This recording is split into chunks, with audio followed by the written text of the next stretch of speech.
Welcome, ladies and gentlemen. This is the Fighting Chance Fantasy College Football Betting Show. I am Kayvon Ezami alongside my guy, Dan Hickman. Thank you, everybody, for tuning in. Happy Veterans Day for all of you out there that are listening.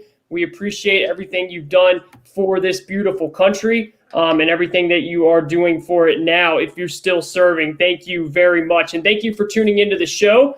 As always, this is the Fighting Chance Fantasy College Football Betting Show for Week 11. Dan, how are you doing? And let everyone know how we are doing so far on the season. Feeling a little better about ourselves. Overall, my own week personally that you don't want to hear about has been all right. And, overall last week was kind of break-even-ish on the betting streets for college football for me. My card went about 500. So, hey, I mean, it was some of the beats were pretty brutal. So I'm always thankful to get by unscathed when that happens. But at any rate, you and I so far this season, we both went 2-1 last week with our picks here. So if you follow those, you want to 4-2. And then on this season, got so many notes. Hang on. We are a nice 20. I've got even more notes than normal this week. Imagine that. On this season, we are a nice 20-10, and we're both incredible. We're both 10-5, and feeling great about that. Really proud of that. It's funny how we're just keeping pace with each other too. I mean, we're just both 2-1. One person hits a 3-0 this week. One person hits the 3. Yeah, we're killing it. I love it. We're doing a great job. Let's keep it rolling, man. And also, I did give out, technically 4-1, well, 3-1, because I gave out that Wake Forest first half play as well. But, it's just if you're listening to the show, like Dan said, you get little good nuggets, like a couple of the overs that Dan gave at the end of the show as well, which he might have some fun for you at the end of this show too. Dan, before we go into our picks, man, and I'm gonna talk about this more when I do get to our picks, but there's a couple interesting angles that we want to talk about for the people out there when you get this deep into the college football season. It's much different than the NFL. See, the NFL, these guys in the NFL, they're making a living. That's their profession. That's their income. If they don't give it their all every week, they're out of a job. They're providing for their family. They're always going to give it, even if they're a 1-10 team. They're going to give it their all because it's the NFL. In college, you'll start to see a lot of these teams, and I hate using that word quit, but you'll start to see a lot of these teams just not perform to what they were capable of because they realize that they're just out of it. They're out of it. They're not going to get a good bowl. They might not get a bowl at all. And the coach is kind of out of it. He's just recruiting now. He's not worrying as much as the game plans. You'll see teams kind of mail it in. And that's where you really want to start to take advantage as you go in. And you also want to hold up and say, whoa, make sure I'm not betting for one of those teams and maybe betting against. That's something that I'm going to get into more, but that's a narrative I really like to look. How about you, Dan? Yeah, I'm right there with you on that. And yeah, it's kind of, difference between college and NFL. I mean, it's kind of true of NHL too. I know it's a totally different sport, but I mean, you take the best teams versus the worst teams in the pro sports streets, and any team can really kind of beat any team, especially in their own little intricacies and scenarios. But in the college games, and especially in football, you're going to have David versus Goliath lined up out there sometimes. And when you sprinkle in the fact that team is like only won once all season long, there's just not much there for them to play for. Yeah. They're kind of just ready for the season to be over, the cold weather to hit, get indoors, whatever it might be. So that's always a thing. And then there's always kind of these marquee matchup, like big time strength versus strength tend to be how these matchups are, like great running team against a great run defense. Things going on like that, divisions of conferences, battles, getting set and all that. I mean, that's kind of what's tricky about this time of year. But if you have been doing this all season and you've been following the teams pretty closely, you can find some nice little edges here and there. No doubt. It's just little things you got to pay attention to, and we will do our best to always kind of let you know about what we're looking at and what we're seeing in particular with some of those things that both Dan and I just talked about. Without further ado, Dan, get us into your first pick of the week. I know you had a lot of picks that you were deciding between. It looks like we've got a pretty good board. What is your first pick this week for week 11? Yeah, I've got a huge board going this week. So my first one is really going against like the number side of what I like to do. Although I'll mention a few stats in here, like I'm going to actually go kind of contrarian here. This team's getting like none of the money right now. They're getting like love that. None of the bets. I don't do this often, so feel free to yell at me later. But I anyone out there, you can free to DM me, free to tweet at me if it doesn't work out. But I love the Marshall Thundering Herd this week. I do too. I'm kind of waiting this out though. That's how I'd recommend doing it. Just watch the line really close. It started -6. It's currently sitting at -4.5. Might be asking a lot to hit the -3, which would be nice because you win. You get the push on the field goal. That actually happened to me in the last week or two, and I walked away with a void instead of a losing ticket. So that's could be the very important. Makes a big difference. Yep. Marshall's got something I think going for them in this game. They're a little more efficient than UAB. They're 42nd in the nation in plays run per game, which means they play with a tremendous pace, but they also can control the game. So UAB's out in the 100s in that same category. Yep. And also Marshall has a really good defense. You're talking about 20th in the nation in total overall defense. I respect UAB a lot. I know they've been like a parlay partner, I think, for me this year at 1 week or 2 or something like that. They're a good run heavy team. But also this spot, there's some kind of intangible, noisy things I'm going to touch on. Just like there is a revenge factor in this game. I believe it was a season or 2 ago. I might be wrong. I was trying to find it earlier. It's like I think it was the Conference USA Championship game. They lost to them, or they took a brutal loss to them near the end of the regular season that kept them out of it. And on top of all that, it's also very close to the anniversary of the tragic Marshall plane crash. So on top of all of that, and just they're a team as a kid, I saw my beloved team play a couple of times, and I'm like, who is Marshall? And they've always been like a respectable program. They're very well coached. They play very hard, just little things like that. So, wait on them a little bit. Try to get them an even better number is my advice.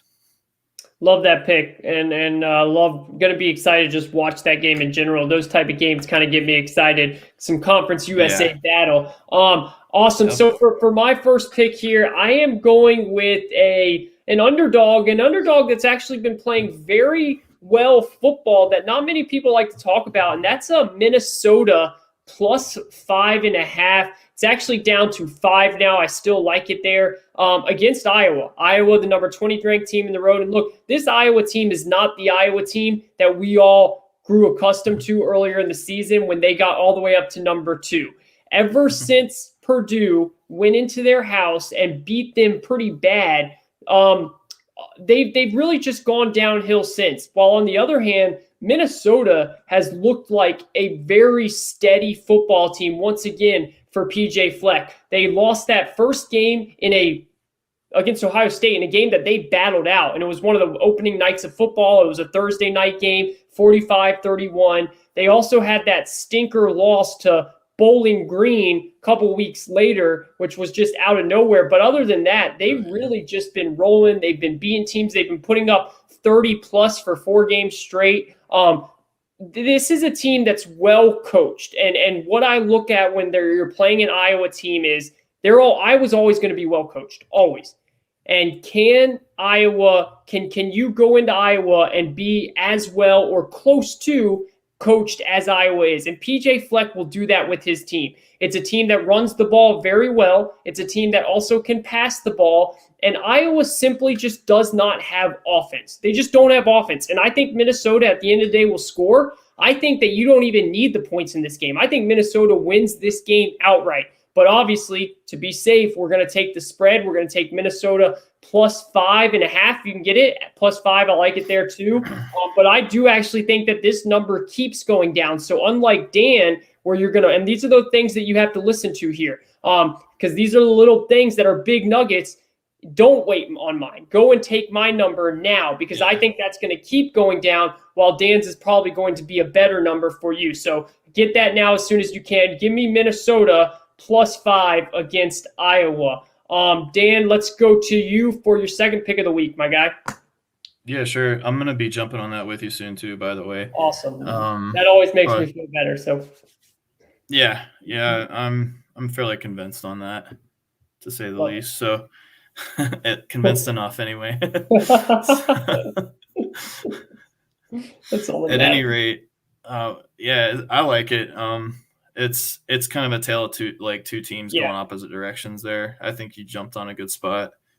Props on that one. So, yeah, my second pick here tonight's going to be Western Kentucky. Simply just finding a good over team total on them, or a good first half total over on that game. That would look like anything, in my opinion, under 4 scores. Mm-hmm.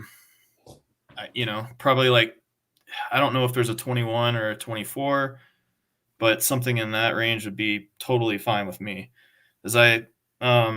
If you haven't been watching any college football this season and yet you're watching us somehow, Bailey Zappi, the quarterback for Western Kentucky, and you're like, who the hell's Western Kentucky? Well, their quarterback's leading the nation in passing yards right now. He can sling it. The guy can just throw the ball over the field wherever he wants. Over almost 3,700 yards passing this on the season, over 70% completion rate. As a team, they're 13th in yards per play. It's 6.6 yards per play this season.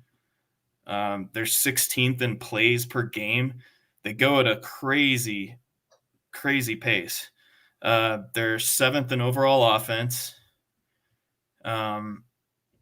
and points per game this season at 41.3 points per game. I got this at over 40.5. Love it. So right there, that's their average. So that's like, you can say what you want about their schedule, and I'll probably nod my head and agree with you out there, but they're playing Rice this weekend at Rice. I think it's going to be like a sunny, nice day. I could be wrong. But even if it's a little crappy weather, I'm not really going to turn my nose up at it. Rice is 118th out of 130 teams in total defense. So that's why I don't mind looking at a first half total for both teams, just a total. You could look at, I haven't looked these up yet, but you could look at a Western Kentucky team total in the first half. Mm-hmm. Something even around 3 scores there or less would be great. Yeah, give me Western Kentucky over 41. I'm also totally on that with you. I'll be taking the team total. That's such a great pick out by you. Also just to add on to it, which I watched this game, Rice just had a devastating defeat to UNC Charlotte. They were up. Oh, yeah. They were up with I think a minute or something left. Charlotte scored. They went to overtime. Charlotte scored again and beat them in OT. So that's another one. Yeah, I heard about that. They're just down right now, man. And Western Kentucky is too good of a football team to just, you got to be up and ready to run with that. I don't see, UTSA beat Rice 45-0. Honestly, UTSA and Western Kentucky have very similar styles in terms of just how fast they can score. I would not be surprised if we saw something going near there. That's a great pick. I really like that pick by you. For my second pick, I'm going with another dog, an ACC dog here. That ACC, me and Dan are big. We're very familiar with that conference, and I'm going to go with Syracuse plus 3 against Louisville. And look, the only reason why Louisville is favored here is because it's at Louisville. Syracuse should be favored. Louisville has lost 4 of their last 5. They've lost 2 in a row. They're just one of these teams that goes into what I talked about earlier that are just done. They were a team that has a good quarterback in Malik Cunningham. They had expectations coming into the season. Scott Satterfield thought that they were going to actually be able to put together a somewhat decent season in Louisville, and that has gone completely out the window. While Syracuse, on the other hand, is having a surprisingly decent season. They're 5-4. They're 2-3 in the conference. They still can make some moves and get to a decent bowl game if they keep winning. Syracuse is playing harder. They're coming off a bye, so they've had 2 weeks to prepare for this, while Louisville just had a crushing loss to Clemson, a game that they thought they were going to win. I just don't see Louisville getting up after they gave it their all against Clemson. That was their one chance to get a signature win, even though everyone knows Clemson's not the team that they usually are. Still, to these ACC teams, it's still a big deal because Clemson's been beating the crap out of them for the last whatever years. So they're still trying to get up for those games. Louisville gave it their all against Clemson. They gave it their all against NC State the week before. They came up short for both of those. I just see Louisville I just see them down now. I think Syracuse goes, and I think another underdog that I think wins this game outright. But give me the 3 points, +3 against Louisville. Syracuse, that is +3. Did you have something to say? I love that play, and we were talking about something else with the play too that I wasn't sure if you wanted to mention that too. Do you remember? Yeah, go ahead. What was that again? Yeah, we were talking about this before the show, just how Louisville's been kind of quitting in the second half, and yes. It's this time of year. It's kind of like we were talking about teams quitting in general, but also teams quitting within games this time of year is a thing. So don't be afraid to dig in and look across those books on those first half, those second halves. This game I'm going to be eyeing for maybe a second half play myself because I saw how they quit on NC State. Of course, I was watching that game.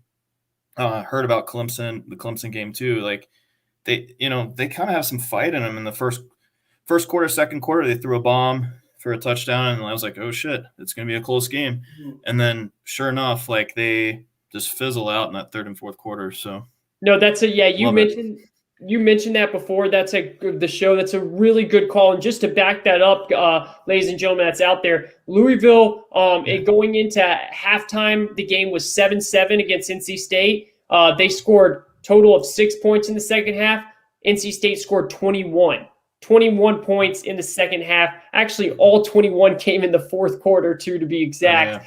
Clemson, the game was pretty much tied in going into halftime. Clemson scored 13 points in the fourth quarter to run away with that game. So Dan is exactly right there. If the game is tied, or even if Louisville's winning a little bit, don't be scared to go and look at Syracuse, especially if you're getting some good numbers there to come out in the second half, because that's a trend that we've been noticing. So great call there. Dan, for your fighting chance fantasy best bet of the week, my guy, what do you got?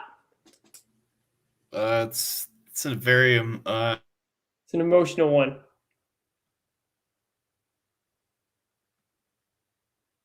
What happened? Or okay, are we back? Yeah, we're back. All right, sorry about that. It's gonna be like a small holiday here in my house on Saturday. Sorry in advance to my neighbors. You're probably gonna hear me yell rather loud. It's just how it's gonna be. So I'm talking about a spot here. This is near and dear to you and I, but this is also this is one of the biggest matchups nationally this week. Regardless whether you like the teams, hate the teams, don't care, it's a huge one. This game has serious implications in the ACC, Atlantic Division. So I always get Atlantic and Coastal confused. Forgive me there, but this is I believe 100 and some odd year rivalry. Also, it's a game that I've been to with my family on the home side, away side. The schools are only 2 hours apart. And it's a spot that emotionally as a fan scares me, but the more that I look into it, I really like a certain angle So I'll just kind of dig right into that. There's not a quick way for me to really say it because it's such a cool spot to me. The last 10 games, I think NC State's lost 9 of them at Wake Forest.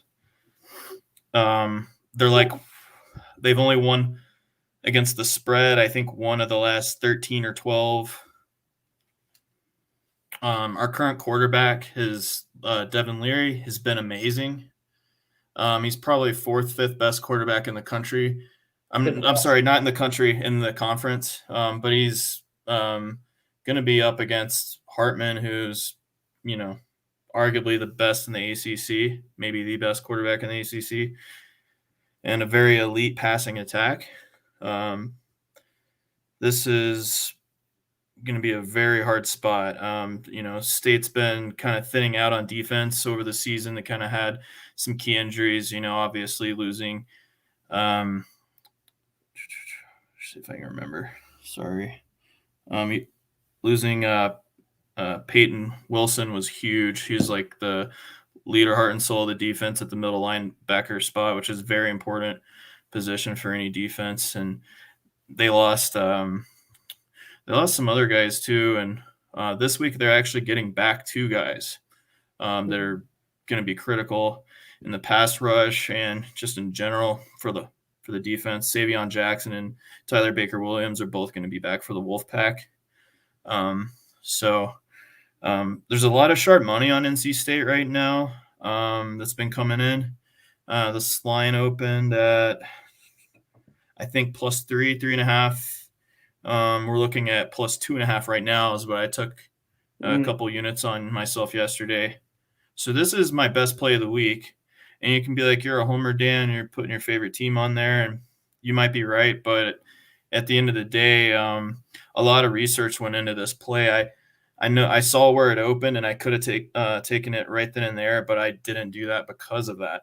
And I will say this, narrative streetwise, Wake Forest had an opportunity to maybe be in the discussion for the 4th and final spot in that college football playoff if they had not lost at UNC, our beloved, hated rival last week.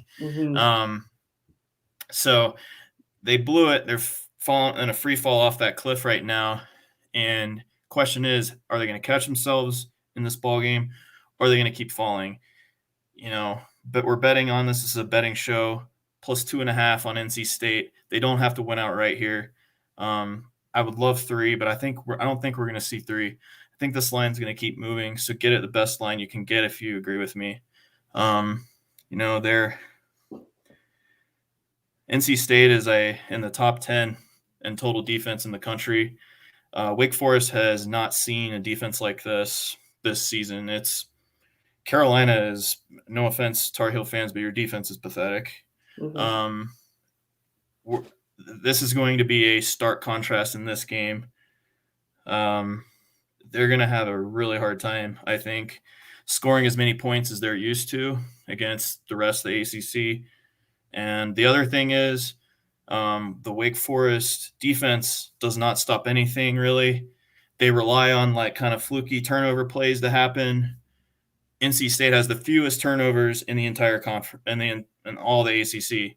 They take care of the football. So it's going to be really hard to exploit that. And if I do want another box to check, there will be, I don't think it'll be a big factor, but it'll probably be, what do you think, 20, 30%? Yeah. NC 30. State fans in that stadium at a minimum, probably making some noise too. For sure. I've been in that place when it's 50-50, but I think this year it won't be quite that.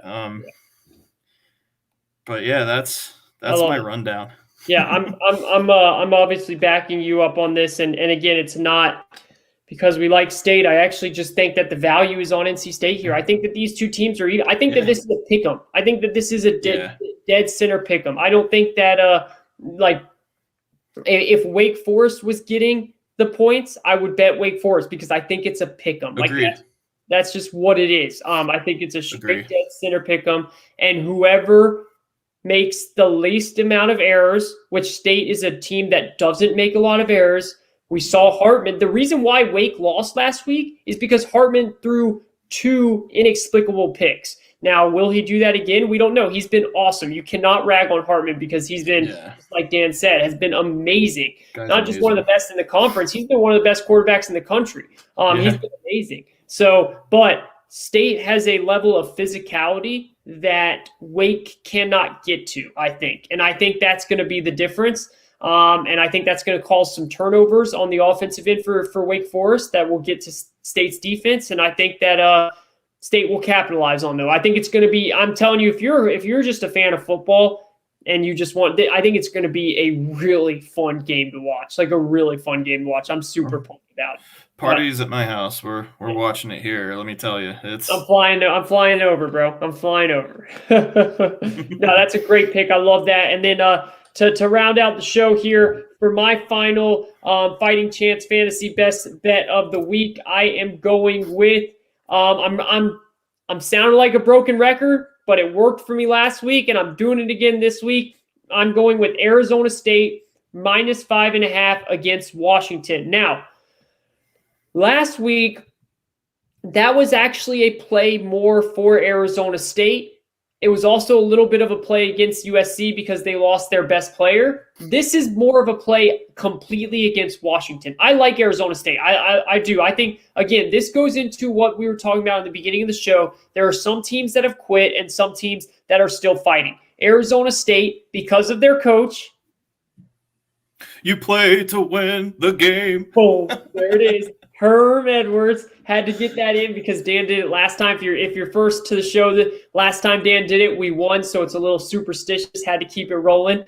Good job there, Dan. So Herm Edwards is a coach that's going to have his players fighting. They are going to fight. They're not going to quit. They're still a good football team. Washington, on the other hand, the dominoes just keep falling for the Washington Huskies. They were a team that you could argue that they're the biggest disappointment in college football. I mean, they were a team that people were picking to win the Pac-12, and they have been miserable. Yeah, same. They've been miserable. And now they fired their offensive coordinator on Sunday after the loss to Oregon, and I don't think he's going to be the first one gone or the last one gone. I think more will come. Head coach Jimmy Lake he's on thin ice for. I'm sure everyone saw it. He slapped a player on the head, and now the players are all mad at him. And yeah, I didn't honestly think it was a big deal. I thought, but it went viral, and now everyone's talking about it. And the players are now you can start to see maybe the players are against him. It's just a mess up in Washington right now, and they don't have the offensive firepower to stick with this run game. And the biggest part of this is they are absolutely miserable against the run. Oregon ran all over them, and Arizona State has an amazing run game. Arizona State's weakness is their pass game, but they try and do everything they can not to pass it as much, and they're not going to have to in this game because they're just going to run all over Washington. Arizona State -5 and 5.5. I think this is a 17. I think this is a blowout win by Arizona State. So for my Fighting Chance Best Bet of the Week, give me Arizona State once again -5.5 against Washington. That is all for our picks. Now I know you have a couple of just real quick shout out here to a couple of overs that you might want to say you're looking into before we go. Yeah, I can do that. And before I even do that, just when you were talking to me about your bet of the week, I was all over it with you right away because I mean, I couldn't agree with you more on that one. I smell throat stomping here. Yep. I don't know how that line isn't at -10 by now. Me too. That just seems like too good to be true. It makes me start to think it's a trap because it just feels so right. But honestly, I'm already in there, so here we go. Yeah. I had the exact same thought process as that. So I've been working think it will go up, though, so get it now. Yeah, jump on Arizona State, baby. Sun Devils. So couple totals this week. I'm kind of maybe we can talk about just another big matchup this week. Nevada and San Diego State is a really big game for the Mountain West. I forget which division. I can never remember the divisions, but this is like the equivalent of the Mountain West in terms of what they're fighting for within their conference of what NC State and Wake Forest are fighting for in the ACC. So if you like really good football and you want to stay, if you're on the East Coast, you want to stay up late and watch some good games Saturday, this game should be on your list for sure. You know, my question is, what's the angle we're taking? Because you kind of have, this is a much tougher one to me than State and Wake because the lines aren't really screaming too hard at me. I think the total over, maybe if you feel like San Diego State's going to help Nevada get points on the board, like if they're going to score 2, because, you know, Nevada's averaging over 30 points a game themselves. They're like top 15 in the country in points per game. Carson Strong slinging it around the yard each and every game. So I really want to watch this game, but I have yet to put anything on it myself. I think over 45.5 is definitely like a consideration or a lean. I'm going to keep watching that. I have a bad feeling it's going to go up and I'm going to be like off, but could look at a first half total or Nevada against the spread, even if you think they're going to go into San Diego State and keep it close. Mm-hmm. But what do you think on that one? I'm with you. I will actually be betting the over on that. I love that. I think that it's scary with the San Diego State defense, but I like it. I just think that's going to be a game where both teams come out and score. Yeah, I mean, San Diego State, when they turn it on a team, like they can score some points. They've been involved in a lot of – I was looking at the logs before the show.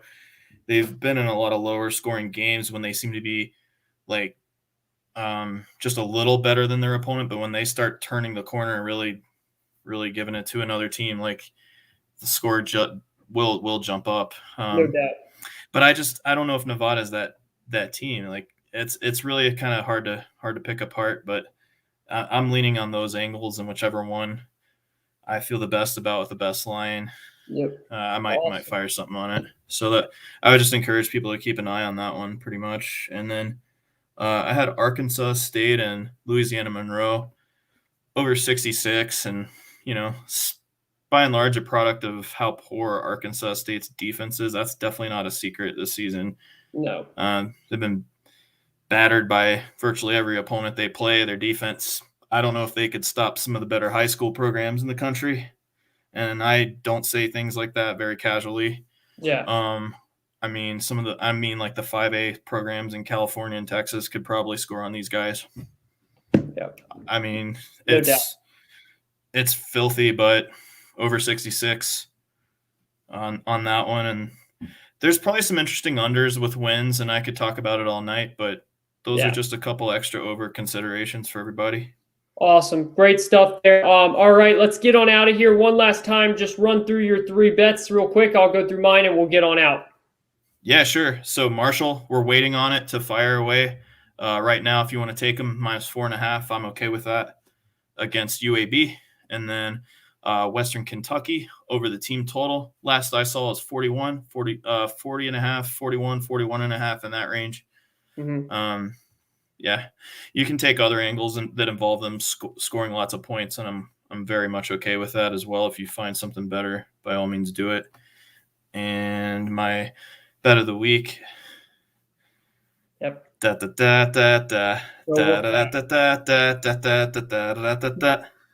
All right, it's gonna be the Wolfpack +2.5. Let's get it. Go Wolfpack. All right, for my 3, I've got